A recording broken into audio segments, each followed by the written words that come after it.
जय महाकाल। जय महाकाली। पिताजी, यह प्रश्न रितु जी के द्वारा पूछा गया है। वह लिखती हैं कि गुरु पिता, गुरु माँ, आपके चरणों में प्रणाम। मैं आपकी शिष्या होना चाहती हूँ, क्या यह संभव है?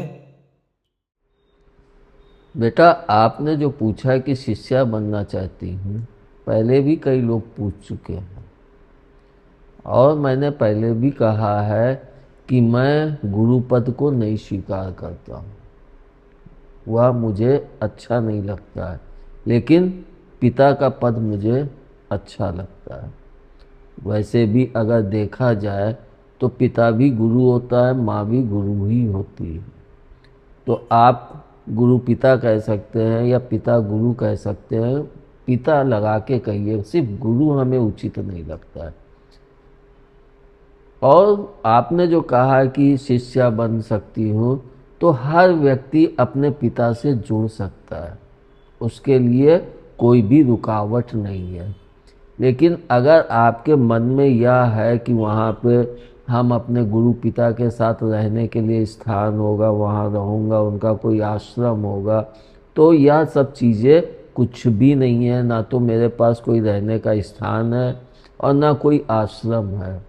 अभी तो मैं ही साधना से निकल के और इस मार्ग में बढ़ा हूँ आगे, और आगे भी मैं इन सब चीज़ों से दूर रहना चाहता हूँ।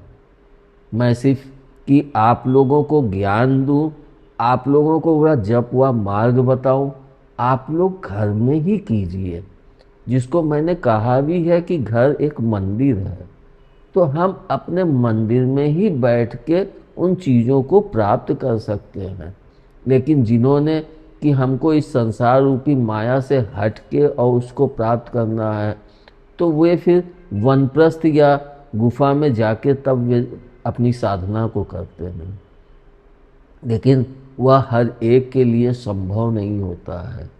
हाँ, मैं यह जरूर कहूँगा कि आपको जुड़ना है गुरु पिता से, तो आप अवश्य जुड़ सकते हैं। आप फ़ोन से नंबर दिया हुआ है, उस पर आप बात करके जप करिए, और घर पे ही आपको जो भी जप बताया जाए, आप उसको करते हुए उसके लाभ का अनुभव स्वयं अपने घर में ही कर सकते हैं। और जब आप साधना अगर करना चाहते हैं, उस पर बढ़ेंगे, तो साधना के भी अपने कुछ नियम होते हैं।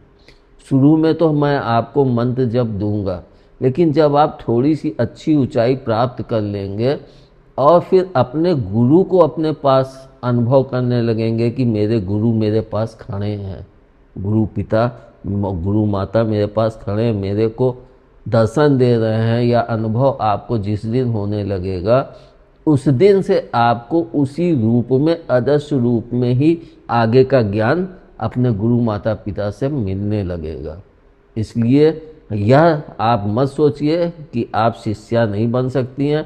आप गुरु पिता और गुरु माँ के मान के उनकी बेटी बन सकती हैं। और मैं बेटी भी बहुत कम कहता हूँ, मैं तो अधिकतर हर बेटी को भी बेटा ही कहता हूँ, क्योंकि मैं बेटी और बेटे में फ़र्क नहीं रखता हूँ।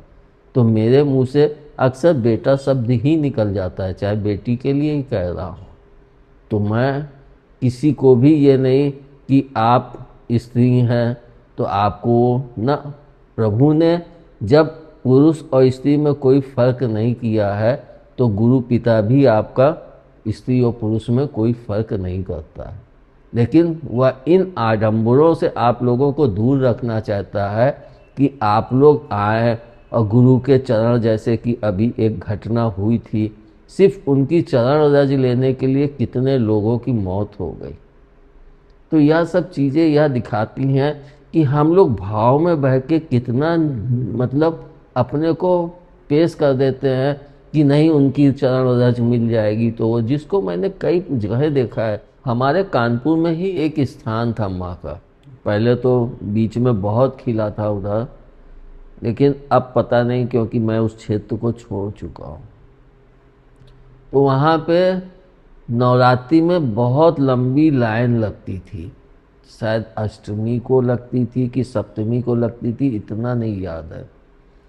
लेकिन 2 3 4 साल 5 साल में वह इतनी बढ़ गया था मंदिर कि आप समझिए कम से कम 2 2 2.5 2.5 किलोमीटर लंबी लाइन लगती थी। तो वह वहाँ से खजाना बांटते थे माँ का कि इस खजाने को ले जाओ, अपने यहाँ पे उसमें गले में रखना, तुम्हारे यहाँ धन की बढ़ोतरी होगी। इतनी लंबी लाइन लग के कैसे गर्मी में कुछ औरतें पानी से बिलबिला के गिर भी गईं, फिर भी वे उस लाइन में कि खजाना माँ के उससे मिल जाए। इतनी पीड़ा सह के वहाँ से वे जो भी माँ का धन प्राप्त हुआ उन्हें, वो धन लेके आई, घर पे रखी। मेरे यहाँ भी मेरे घर से कुछ लोग गए और वे लेके आए, उन्होंने रखा कि बढ़ोतरी हो जाए। मगर मैंने अपने यहाँ देखा कि उसके आने से कोई भी बढ़ोतरी नहीं हुई। एक तरह से वह मुझे ऐसा ही लगा कि वे माँ के नाम से एक आडंबर फैला के लोगों की इतनी भीड़ इकट्ठा करके सिर्फ अपने घर को ही भर रहे हैं। अगर उनको लाभ मिलता उस धन से तो फिर वो इतनी लंबी लाइन उनको क्यों लगवानी पड़ती। और पहले भी वे माँ का मंदिर नहीं था, कुछ और करते थे। जब बाद में माँ का मंदिर बना और यह क्रिया करने लगे तो फिर बाद में भी उनका लंबी लाइन लगती रहती कि हाँ लोगों को प्राप्त हो रहा है। लेकिन 2 4 साल तो चला, उसके बाद वो धीरे धीरे धीरे बहुत निम्न स्तर पे हो गया। तो यह दिखाता है कि व्यक्ति को कुछ दिन मूर्ख बना सकते हो। 1 वर्ष बांटा, व्यक्ति जो नहीं पहुंचा, दूसरे वर्ष वो भाग के आया, तीसरे वर्ष जो और नहीं पहुंचे वो भाग के आए। चलो तो मतलब 2 3 वर्ष तो व्यक्ति का चल गया, लेकिन उसके बाद जब उसको लाभ नहीं मिला तो वह धीरे धीरे फिर से अपने समान जीवन के व्यवहार पे चलने लगता है। मैंने अधिकतर जगह यही देखा है, लोग पैसा ले आएंगे, इतना पूजेंगे, मिट्टी ले आएंगे वहाँ की और रखेंगे उसको, उससे कुछ भी नहीं होता है। वो सब कुछ हमारे भाव और हमारे कर्मों के अनुसार ही होता है। तो हम यह सोचना छोड़ दें कि हम उनके पास रहेंगे तो हमें ज़्यादा मिलेगा, यह सब हमारी मूर्खता है।